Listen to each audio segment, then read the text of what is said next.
If that's a living person, maybe he's also after that violet light, or maybe it's a trap.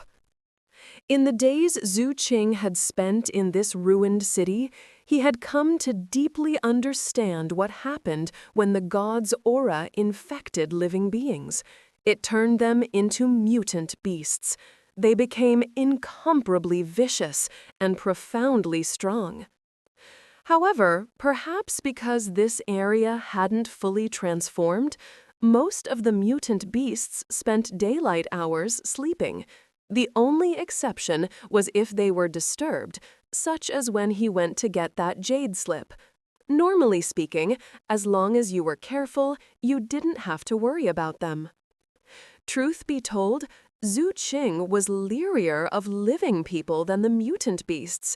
After all, sometimes people were a lot more treacherous than animals. After thinking about the matter for a bit longer, his eyes gradually turned even colder. It didn't matter if there was a living person there, and it didn't matter if it was a trap. He had to go back there. That said, he knew that if he planned to do so, he had to be completely prepared.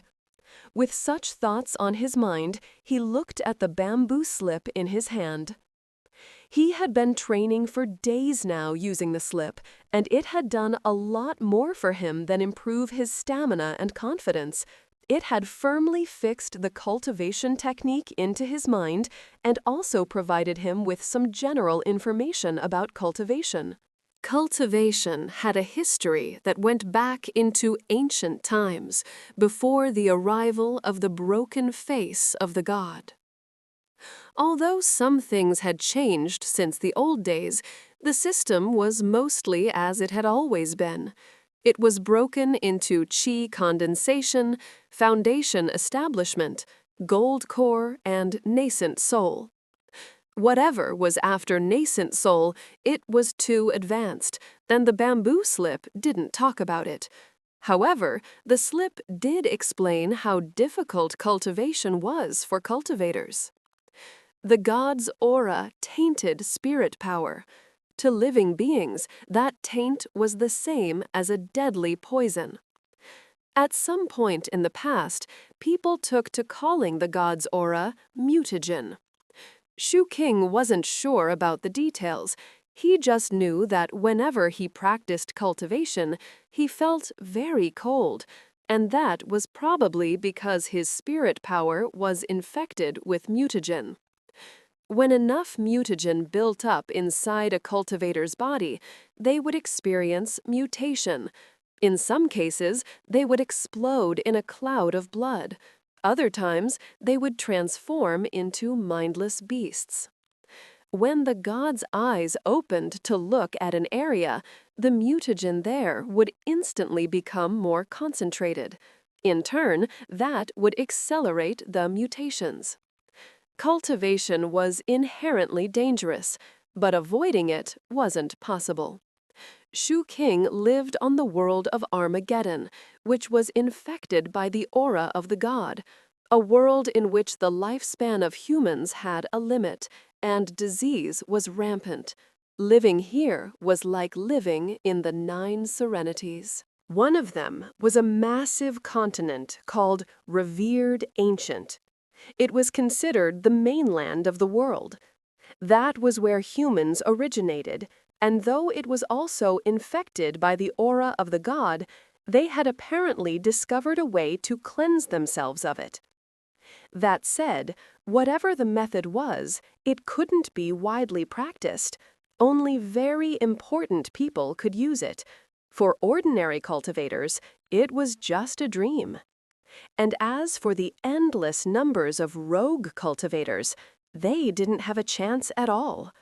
Rogue cultivators had the lowest and weakest techniques of all, which made their practice of cultivation difficult and put them at high risk of mutation. Even despite those dangers, cultivators were still a common sight everywhere. That included Shu King. After all, he also counted as a rogue cultivator. With his bamboo slip, he was like all the other cultivators on Armageddon, walking a dangerous path of no return. They were like mortals who swam into a deep sea toward an unreachable shore on the other side. Most would run out of energy and die long before laying eyes on that legendary distant shore. Shu King, who had grown up in the slums outside the city, knew that all it took was one fight gone wrong or one bout of sickness, and his life could be over. Wondering if I might mutate someday in the future is better than wondering if I'll live through tomorrow, he thought, rubbing absently at the wound on his chest as he looked up into the sky. It would be light again soon, and the howling and screaming outside was already starting to fade. If this blood rain keeps up, and I can't find that violet light, then I should think about leaving. Maybe go to a different city to look for medicine. He looked down at his wound. Because of the god's aura and the endless blood rainfall, virtually everything in this city was deeply infected, and that included the medicinal plants. The supplies here were deficient at best. Zhu King brushed as much of the blood-infused water away from his wound as possible. Face pale, he took a deep breath as he removed his upper garment from beneath the leather jerkin, used it to wrap up his wound, then steeled himself and waited for dawn. Not long thereafter, the howling and screaming grew even fainter. When it was completely gone, Zhu King peered out through the crack and confirmed that the sky was completely bright. Based on his past experience, he knew that it was safe to emerge. However, he didn't immediately go out. Instead, he got to his feet and started stretching out his stiff joints. After he was warmed up, he unsealed the crack, then took advantage of the light to open his sack and look inside. Taking out a rusty dagger from inside, he strapped it to his thigh. Then he equipped his black iron skewer.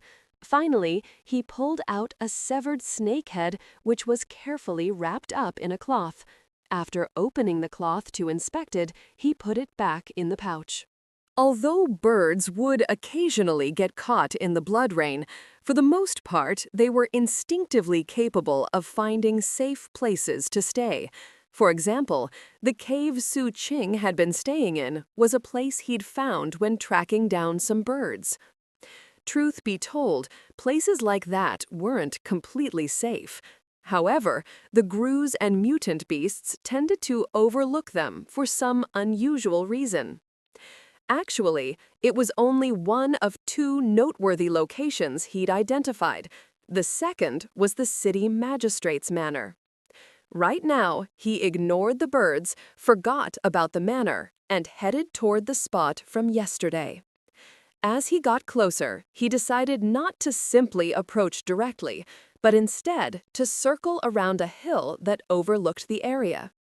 After carefully climbing to the top of the hill, he stayed on his stomach and kept his eyelids as slits to prevent the flash of his eyes from revealing his position. With that, he looked down. Instantly, his pupils constricted as he yet again saw the person he'd seen yesterday. As before, he sat next to one of the crumbled walls, wearing fine clothing, his skin completely normal. Most importantly, everything about him, from his posture to his position, were exactly the same as Su Qing remembered. It was as if he'd spent the whole night without moving an inch. That made no sense. If this guy was alive, he couldn't possibly have just ignored the dangerous things that lurked in the night in this city. And if he was dead, his uninfected corpse would have been devoured by mutant beasts. Su Qing lay there quietly, thinking the matter over and not moving. Having grown up in the slums, he had long since learned patience. Time slipped by slowly but surely as he simply remained in place, observing the situation. Eventually, noontime came and went. Only after waiting for 6 full hours did Xiuqing finally reach out and pick up a rock, which he threw in the direction of the man. It hit the man with a thump. He swayed back and forth, then toppled over like one would expect a corpse to do. As he fell, a wisp of violet light appeared in the spot he'd been sitting. The sight of it caused Xiuqing's eyes to glitter. For days now, he had been searching for a violet light that he'd seen falling into this city. He had to hold back from rushing forward instantly, and even with all his self-control, he could only last for a few seconds before bursting into motion. He seemed to be running with all his might, moving with the speed of a falcon toward whatever was emitting the violet light. Reaching the light, he grabbed the object, spun in place, then sprinted away. It all happened very quickly, and it was only when he was about 30 meters away that he stopped, huffing and puffing, to look down at the violet object in his hands. It was a beautiful crystal, sparkling and translucent. Xiuqing's heart pounded in his chest as he looked back at the toppled corpse. Perhaps because the violet light no longer protected it, the clothing was already decaying, and the corpse's skin was turning greenish-black. Seeing that, Zhu King instinctively clutched the violet crystal tightly against his chest. Then he turned in the direction of his cave and started running. After a time, he slowed down and looked around, seemingly confused. Pulling aside the flaps of the leather jerkin, he looked at his chest. There was no pain anymore. Instead, the spot only itched a bit. Eyes filling with suspicion, he untied the garment he'd used as a bandage. When he looked at the wound on his chest, his expression flickered dramatically. Last he'd checked, the wound was still festering, with blackness building up on the edges. But right now, the wound was almost completely healed, with only some light scar tissue on the edges. He didn't see any blood at all. What? Panting, he looked down at the violet crystal in his hand.